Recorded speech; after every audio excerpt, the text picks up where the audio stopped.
ఎలా ఉన్నారు? అందరు బాగున్నారు కదా? పిల్లల చేతిలో చూసారా క్రీమీగా మ్యాంగో ఐస్ క్రీమ్ ఎంతో సింపుల్గా, ఎంతో టేస్టీగా, హెల్దీగా మన ఇంట్లోనే రెడీ చేసుకోవచ్చు. ఒక మ్యాంగో తీసుకొని పీల్ చేసుకొని చిన్న చిన్న ముక్కలు కట్ చేసుకోవాలి.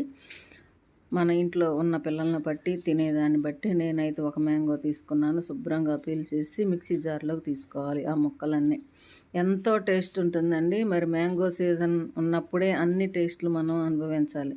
కాబట్టి పిల్లలకి ఇలా చేసి పెడితే బయటవి ఐస్ క్రీమ్స్, బయట ఫుడ్ అడగకుండా ఉంటారు. మనం 5 నిమిషాలు కష్టపడ్డట్టయితే మనం హెల్తీగా పిల్లలకు అందించుకోవచ్చు. పీల్ చేసిన దాన్ని ఒక కప్పు షుగరు, ఒక కప్పు మిల్క్ వేసి బాగా మిక్సీ వేసుకొని గ్లాసుల్లో తీసేసుకొని ఐస్ స్టిక్స్ వేసుకొని ఫ్రిడ్జ్లో పెట్టుకోవాలి. 8 గంటలు ఉంచినట్లయితే మనకి ఎంతో హెల్తీగా క్రీమీగా మ్యాంగో ఐస్ క్రీమ్ మన ఇంట్లోనే రెడీ అయిపోయింది. ఇంకెందుకు ఆలస్యం? వీడియో నచ్చింది కదా, ప్లీజ్ లైక్, షేర్.